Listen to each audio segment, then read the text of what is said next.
مومن کے صاف شفاف دل کے اندر محبت خالق حقیقی حقیقی اللہ رب العالمین کی ہونی چاہیے۔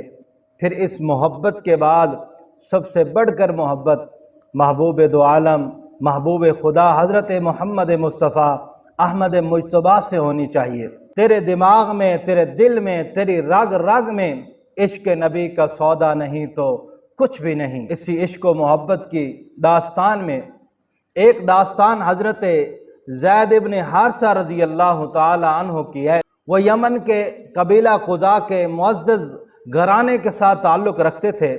ایک روز اپنی والدہ سودا کے ساتھ اپنے ننہال جا رہے تھے ملنے۔ رستے میں بنو کین کے ڈاکوؤں نے شب خون مارا تو مال لوٹنے کے ساتھ ساتھ حضرت زید کو بھی اٹھا کر لے کر چلے گئے۔ جب دیکھا ماں نے کہ زید میرے کلیجے سے جدا ہو رہا ہے تو ماں کا کلیجہ بھی پھٹ گیا، ماں بھی رو رہی ہے۔ ادھر حضرت زید کا بھی حال برا ہے، وہ رو بھی رہے ہیں، چلا بھی رہے ہیں، لیکن ڈاکو لے کر حضرت زید کو جب ماں کی نظروں سے اوجھل ہوتے ہیں تو ماں کو لے کے جانا بھول جاتا ہے۔ واپس گھر لوٹ آتی ہے تو حضرت زید کے والد کو حارثہ کو بتایا جاتا ہے۔ حضرت زید کا والد حارثہ بھی مہیب آب کی طرح پریشان نظر آتے ہیں اور زید کی تلاش میں جنگل، صحرا، بستیاں، کریا چھان مارتے ہیں، تلاش کرتے ہیں۔ بالآخر زید کا سراغ کہیں سے ملتا نہیں تو پھر بھی باپ تو باپ تھا، یہی عزم رکھتے ہیں کہ میں نے ہر لمحہ زید کو تلاش کرنا ہے۔ وقت کے گزرنے کے ساتھ ساتھ یہ جدائی کا زخم اور صدمہ اور گہرا ہوتا چلا جاتا ہے۔ حضرت زید کے والد یہ اشعار بڑے درد مندانہ انداز کے ساتھ کہا کرتے تھے، ہائے افسوس زید، میں تیری یاد میں روتا ہوں اور مجھے یہ تک بھی پتہ نہیں کہ تو زندہ ہے کہ تاکہ تجھ سے ملنے کی امید کی جائے، یا کہ تجھے مار کر پھینک دیا گیا ہے، یا کسی نرم زمین کے اندر دفن کر دیا گیا ہے، یا کسی چٹیل میدان کے اندر پھینک دیا ہے۔ ہائے افسوس زید، تیرا باپ کتنا مجبور ہے، اسے یہ تک بھی معلوم نہیں ہے کہ تو زندہ ہے تاکہ تجھ سے ملنے کی امید کی جا سکے۔ ہائے کاش مجھے یہ بھی معلوم نہیں کہ تو کبھی عمر بھر واپس آئے گا، لوٹ بھی سکے گا، میں تجھے ملوں گا اور تجھے اپنے سینے کے ساتھ لگا کر اپنے کلیجے اور سینے کو ٹھنڈا کروں گا، مجھے یہ تک بھی معلوم نہیں۔ اے زید، جب یہ سورج طلوع ہوتا ہے تو تیری یاد لے کر آتا ہے، جب بارش برستی ہے تو تیری یاد ستاتی ہے، جب تیز ہوائیں چلتی ہیں تو تیری یاد کو بھڑکاتی ہیں۔ ہائے میرا غم کس قدر طویل ہو گیا، لمبا ہو گیا، میں تیری تلاش کے اندر اونٹ کی تیز رفتاری سے کام لوں گا۔ اونٹ تو چلتے چلتے تھک جائے گا، اکتا جائے گا، لیکن زید تیرا باپ کبھی نہیں تھکے گا، کبھی میں ہی نہیں اکتائے گا۔ زید تیری تلاش میں دن رات ایک کر دوں گا اور ساری زندگی تیری تلاش ہی میں گزار دوں گا۔ پھر موت نے تو آنا ہی ہے، اگر میں مر بھی جاؤں تو مرتے وقت یہ وصیت کر جاؤں گا ان لوگوں کو جو تجھ سے زیادہ محبت کرتے تھے، فلاں فلاں کو، اور ان کے بعد ان کی آل کو وصیت کر کے دنیا سے جاؤں گا کہ زید کی تلاش کو کبھی نہیں چھوڑنا، ہر لمحہ زید کی تلاش میں زندگی کو گزارنا ہے۔ زید کے والد یہ اشعار پڑھتے بھی ہیں، روتے بھی جا رہے ہیں اور زید کو تلاش بھی کر رہے ہیں۔ ادھر زید کو اوقاز کے میلے کے اندر لایا جاتا ہے، اس میں ضروریات زندگی کی اشیاء کے ساتھ ساتھ عورتوں اور بچوں کو اور انسانوں کو بھی فروخت کیا جاتا ہے۔ ادھر حضرت زید رضی اللہ تعالی عنہ کو بھی بیچنے والوں کے اندر شمار کر دیا جاتا ہے۔ ادھر حضرت حکیم بن حزام آتے ہیں، 400 عوض درہم کے بدلے حضرت زید کو خرید کر حضرت خدیجۃ الکبریٰ کے حوالے کر دیا جاتا ہے۔ حضرت خدیجۃ الکبریٰ کا جب نکاح حضرت نبی کریم صلی اللہ علیہ وسلم کے ساتھ ہوتا ہے تو وہ آپ کو ہدیہ اور گفٹ کر دیتی ہیں۔ ادھر زید حضور علیہ السلام کی غلامی کے اندر زندگی گزار رہے ہیں۔ ہاں، زید کا والدین سے جدا ہونا بظاہر بہت بڑا صدمہ ہے، گھر کی جدائی بہت بڑا صدمہ ہے، وطن کی جدائی بہت بڑا صدمہ ہے، لیکن زید پر تقدیر اتنا مہربان ہے کہ ان جدائیوں کے باوجود اللہ تعالیٰ نے زید کو جو انعام دیا ہے، زید پر جو احسان کیا ہے، کہ محمد مصطفیٰ صلی اللہ علیہ وسلم کی غلامی عطا فرما دی۔ پھر اتفاق سے زید رضی اللہ تعالیٰ عنہ کے علاقے کے لوگ حج کے لیے مکہ میں پہنچتے ہیں تو زید کو پہچان لیتے ہیں اور زید سے کہتے ہیں کہ زید تیرا باپ تو تیری تلاش کے اندر اپنے آپ کو بحال کر دیا ہے۔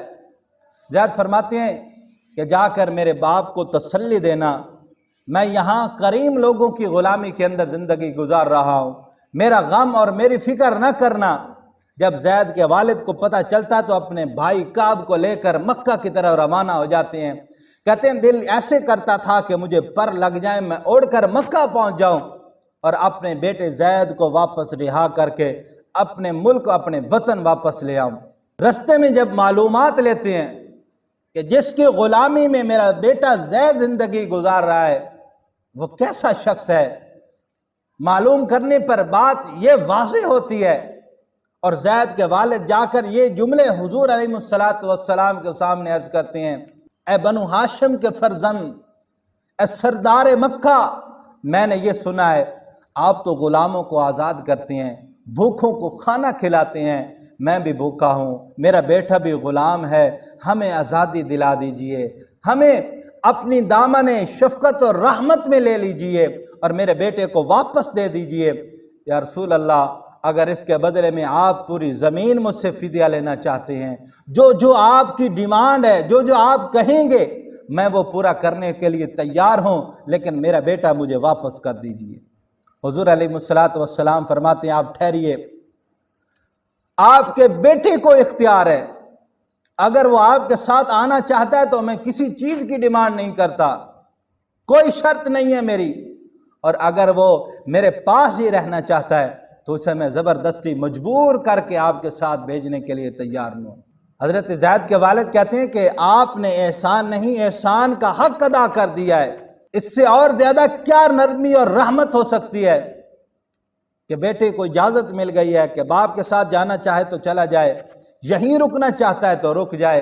حضرت زید کو بلایا جاتا ہے، جناب زید تشریف لاتے ہیں، حضور فرماتے ہیں کہ زید یہ کون ہے؟ فرمائے یہ میرا والد ہے، یہ میرا چچا ہے۔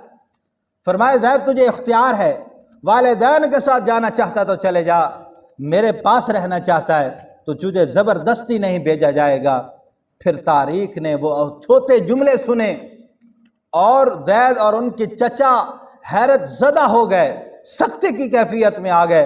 زید نے فرمایا یا رسول اللہ، میں آپ پر کسی اور کو ترجیح نہیں دیتا۔ زید کے والد کہتے ہیں زید تو والد کی محبت کو چھوڑ رہا ہے، والدہ سے دور ہو رہا ہے، وطن کی محبت کو چھوڑ رہا ہے، خاندان کی محبت کو چھوڑ رہا ہے، غلامی کی زندگی میں رہنا چاہتا ہے۔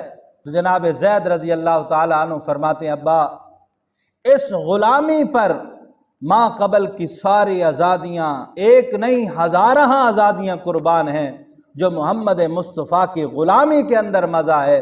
اور سن لیجئے بابا، مجھے وہاں ماں کی محبت علیحدہ ملتی تھی، والد کی محبت علیحدہ ملتی تھی، خاندان سے محبت علیحدہ طور سے لینا پڑتی تھی، لیکن یہیں ایک ہی ہستی سے مجھے ماں کی بھی محبت ملتی ہے، باپ کی بھی محبت ملتی ہے، وطن کی بھی کبھی یاد نہیں آئی، ہر ایک محبت مجھے یہیں سے ملتی ہے، لہذا مجھے یہاں سے بڑھ کر کوئی اور چیز پسند نہیں ہے، لہذا میں نے حضور کو ہی اختیار فرما لیا۔ حضور علیہ السلام آگے بڑھ کر زید کو اٹھا لیتے ہیں اور اعلان کرتے ہیں کہ آج کے بعد زید میرا بیٹا ہے۔ اور یہ وہی ہستی ہیں زید رضی اللہ تعالیٰ عنہ جن کا نام پوری صحابہ کی جماعت میں سے اکیلے زید ہیں، جن کا ذکر اللہ تعالیٰ نے نام لے کر قرآن مقدس کے اندر ذکر فرمایا، اور زید کو محمد بن زید کہا جاتا ہے۔